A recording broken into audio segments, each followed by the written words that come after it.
Chers amis, bouillez le bonjour. Attention, dans quelques instants, je rentre sur le fond vert. Voilà. Nous sommes en fond vert aujourd'hui, donc un peu un setup, hein. Je reprends les termes spéciaux de Félix et les techniciens qui sont derrière cette chaîne YouTube. On est avec un setup spécial parce que j'ai écrit un nouveau livre. Alors vous allez me dire, oh, il va de nouveau faire sa pub pour son livre. Non, non, non les amis, c'est pas du tout ça.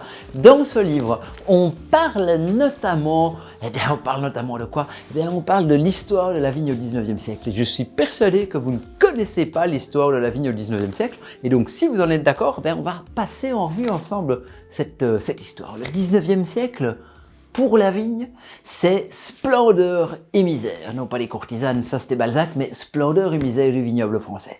Donc, vous imaginez que augmentation des échanges, bien sûr, commerciaux, surface plantée du vignoble extrêmement étendue, c'est l'âge d'or de la vigne. On maîtrise de mieux en mieux la technique de vinification. D'ailleurs, c'est pendant le fameux 19e siècle que Pasteur va à un moment donné comprendre le fameux processus fermentaire, le fameux processus qui transforme le sucre en alcool. C'est au 19e siècle qu'il est mis en évidence. Donc on a vraiment une période de développement, une période d'essor du vignoble et entre guillemets, tout se passe bien et pour le meilleur des mondes. Sauf que patatrac, bardaf comme on dit en Belgique. Eh bien patatras quoi? Eh bien patatras, une série de maladies vont attaquer la vigne. Et si vous restez ensemble avec nous jusqu'à la fin de la vidéo, je vous dirai une explication parce qu'on n'en est pas exactement certain de pourquoi, entre guillemets, il y en a eu autant de ces maladies qui sont apparues au 19e siècle.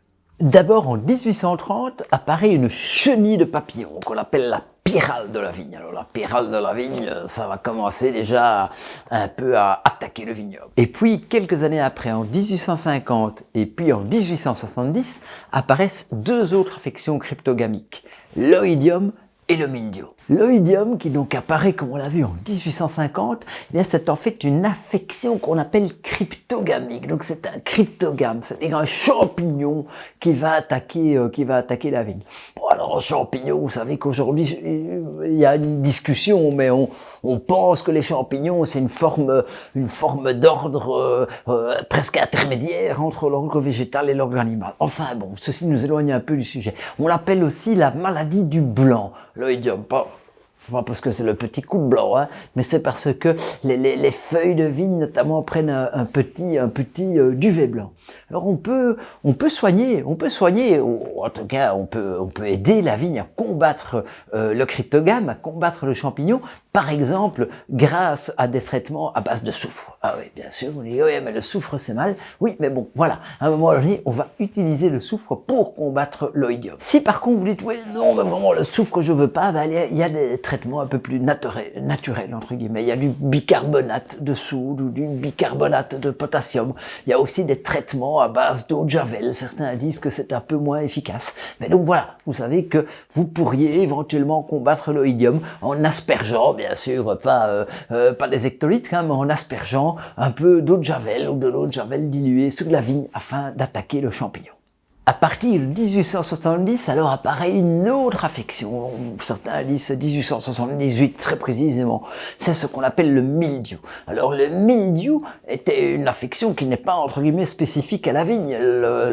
On a aussi le mildiou par exemple, maladie de la pomme de terre. Alors ça va être des pourritures parfois brunes, parfois grisâtres, parfois aussi un peu blanchâtres. Alors le traitement qu'on va utiliser pour combattre le mildiou, c'est la fameuse bouillie bordelaise, donc le sulfate de cuivre, hein, bien entendu, qu'on utilise encore aujourd'hui, qui est un traitement qui est tout à fait autorisé, même en agriculture biologique. Hein. Alors, ça vient d'où ce terme de mildiou? Mildiou, ça signifie, si mes souvenirs sont bons en anglais, rosée de miel. Et ça fait référence à la mielée, cette substance un peu cotonneuse, un peu huileuse, un peu sucrée qui apparaît sur certains bourgeons. Et donc, quand la maladie apparaît, elle nous faisait penser à ça. Et donc, les premiers qui l'ont vu la maladie ont dit « Ah, le mildiou !» Mais non, c'est pas la rosée de miel, c'était un champignon, c'était un cryptogame, c'était une sacrée maladie qui va ravager le vignoble. Parce que ici, on vous la fait courte, si vous voulez, on vous la fait brève, l'histoire. Mais en vérité, quand la maladie est apparue, on n'a pas tout de suite découvert le traitement, ni deux. On n'avait pas mis comment je l'ai dit, les sulfateuses, on n'avait pas mis les appareils, les vignerons n'étaient pas équipés des appareils afin d'aller asperger de la bouillie bordelaise dans le vignoble. Donc il a fallu quand même, si vous voulez, se réorganiser. Il a fallu que collectivement le vignoble se batte, se mette en mouvement afin de récupérer, si vous voulez, de récupérer la vie de la vigne face à ces diverses affections. Mais l'histoire n'est pas terminée parce qu'il y en a une qui va complètement ravagé le vignoble. En 1864, mais ça a pris plus de temps, vous allez me dire pourquoi s'il en parle après, on en parle après parce que ça c'est quelque chose d'un peu sévère. En 1864, il y a un cornichon qui a eu l'idée d'aller récupérer un plant de vigne aux États-Unis et d'aller le planter en France. Jusque-là, tout au bene. Mais, le cornichon qui a pris un plant de vigne avec un peu de terre, je suppose qu'il n'en a pas pris qu'un, qui a amené ça dans le petit bateau, sur l'eau, hein. Et puis après, il arrive en France. Ce qu'il ne savait pas, c'est qu'en même temps qu'il ramenait le plant de vigne américain, il ramenait aussi un puceron au cycle biologique extrêmement compliqué. Donc il y a plus de 10 phases dans ce cycle, donc on va pas s'en préoccuper ici. Mais donc il ramène un puceron qu'on appelle le Phylloxera vastatrix. Vastatrix, dévastateur. En latin, c'est plus dévastateur qu'en français, bien sûr. Et ce puceron, qui est apparu au départ dans le Gard, va commencer à ravager l'ensemble du vignoble hexagonal. Mais ça ne va pas s'arrêter à la France. Il va se propager en Italie, en Espagne, au Portugal. Il va se propager dans l'ensemble du vignoble européen et puis dans l'ensemble du vignoble mondial. Il est arrivé il y a quelques années, si mes souvenirs sont bons, dans les 2010, il est arrivé même en Australie. Pourtant, l'Australie, une île, patati patata, pas de chance. Il y a bien aussi quelqu'un qui a dû ramener un pot de terre avec le puceron. Alors ce puceron, il détruit la vigne. Il détruit la vigne. Et on a tout essayé contre le puceron. On a essayé d'inonder les plants de vigne, forcément, comme dans le puceron était noyé. On a essayé de mettre de la dynamite, poum, alors le puceron était mort. On a essayé, bien sûr, le soufre, on a essayé tous les autres remèdes qu'on a déjà évoqués contre l'oïdium, le mildiou, la pyrale et autres. Aucun n'a fonctionné. Aucun n'a fonctionné et le puceron avançait, les plants dépérissaient, les récoltes diminuaient année après année, les vignerons s'arrachaient les cheveux, moi j'en ai déjà plus, et c'était plus possible. Et à la fin de l'histoire, il y a eu bien l'un ou l'autre qui a eu une idée un peu subtile. C'est que si ce puceron vient des États-Unis, c'est qu'il vit aux États-Unis sans ravager les plants de vigne états-uniens, américains disons. Donc, ça veut dire qu'il vit en symbiose avec la vigne américaine. Et ce qu'on a proposé, c'est en fait un remède bio avant l'heure. On a dit, ok, si la vigne américaine vit en symbiose avec le puceron, ce que nous allons faire, ce que nous allons réaliser, c'est que la vigne européenne, qui elle ne supporte pas le puceron et qui se fait attaquer par lui, on va la greffer sur la vigne américaine. Vu que le puceron creuse des galeries souterraines, eh bien, tant pis, entre guillemets. On va vivre avec lui plutôt que d'essayer de le combattre. Et donc, en vérité, quand vous voyez un plant de vigne dans le vignoble, vous voyez un peu juste au-dessus du, comment ça s'appelle, de là où le plant de vigne pousse, hein, si vous voulez, de la surface du sol, vous voyez qu'à un moment donné, il y a comme un bourrelet, qu'on appelle un bourrelet de greffe. Et parfois, il est même un peu de travers. Eh bien, ce fameux bourrelet de greffe, c'est là où a été greffée la vigne européenne sur la vigne américaine. Donc vous devez penser que dans le vignoble français, dans le vignoble italien, la partie racinaire jusqu'à un peu au-dessus du sol, c'est en fait une vigne américaine. Et la partie qui la prépare, qui va porter feuilles et fruits, c'est en fait la vigne européenne. Et donc quand vous dites Chardonnay, Merlot, Pinot Noir, Cabernet Sauvignon, ce sont chaque fois chaque fois les noms européens. En fait, si vous voulez, mais quelque part, c'est un peu la moitié de la plante. C'est la plante qui se trouve côté aérien. On ne dit pas le nom de la vigne qui est en fait toute la vigne qui a les racines, bien sûr, et qui est dans le sol. Celle-là, en général, ils ont des chiffres. Donc, on dit, je sais pas moi, SO4, par exemple. SO4. Ben ça, c'est le nom d'un porte-greffe américain, donc qui est calé, qui est codé. Je pense que c'est même le nom d'un clone précis d'un porte-greffe américain. Donc, le SO4, c'est une typologie de porte-greffe. Et donc, en fait, ce faisant, on a dû reconstruire l'ensemble du vignoble. Et l'ensemble du vignoble français est maintenant greffé. L'ensemble du vignoble espagnol, l'ensemble du vignoble italien est bien sûr greffé avec une partie racinaire américaine et une partie aérienne qui elle est une partie qui est la partie européenne, qui est la partie avec les noms que vous connaissez. Et cette opération ne peut plus se faire aujourd'hui par le vigneron. Ça demande une technologie, une technique, un artisanat, enfin beaucoup de la technique, j'allais dire, particulière. Et donc c'est fait par les pépiniéristes, justement. Par les pépiniéristes qui font et qui greffent vos plants de vigne. Donc vous, vignerons, vous allez gentiment chez le pépiniériste et vous achetez des plants de vigne qui sont greffés quelque part. Vous achetez un plant de vigne qui est greffé, et puis vous le plantez, et si vous voulez, l'opération, elle est faite pour vous. Mais vous n'avez plus le droit, pour protéger l'ensemble du vignoble, de prendre de prendre un sarment de vigne et de le planter dans le sol, comme on faisait à l'époque. Avant le phylloxéra, la vigne étant une plante c'est une liane qui se reproduit assez facilement, vous pouviez la reproduire par bouturage, par marcottage, enfin vous pouviez notamment prendre un sarment et puis le planter au bon moment dans le sol, et le sarment, il prenait racine. Cette opération-là, vous n'avez plus le droit de la faire parce que ça, c'est entre guillemets une cible de choix bien sûr pour le vigneron. Donc vous êtes obligé quelque part de passer par le pépiniériste. Certains disent que cette greffe, c'est une forme, si vous voulez, un peu de maladie honteuse du vignoble, si vous voulez. Et que si les vignes aujourd'hui résistent moins bien, que les plants de vigne ne vivent plus autant que ce que les anciens écrivaient ou racontaient, c'est peut-être à cause de cette greffe.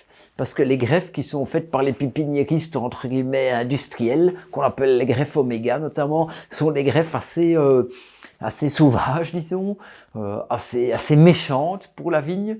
D'ailleurs, si vous voyez que cette plante est tout à fait tordue et qu'elle part comme ça quand elle sort du sol et puis elle part vers la gauche ou vers la droite, vous imaginez bien que vous n'aimeriez pas qu'on vous répare une jambe que vous êtes cassée de cette manière-là, parce que sinon c'est un peu skive, comme on dit à Bruxelles. Donc voilà, certains disent qu'il faudrait revenir à des techniques de greffage plus anciennes, plus traditionnelles, plus manuel en vérité, et bien sûr avec d'autres coups.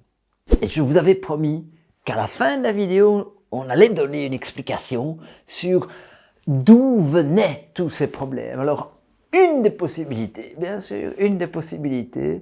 c'est que depuis les nombreux, je dirais les presque 1000 ans, si vous voulez, voire même plus, où la vigne a été domestiquée par la main de l'homme, et où l'homme a réussi à repérer les plants de vigne qui l'intéressaient, et d'un point de vue gustatif, et d'un point de vue résistance.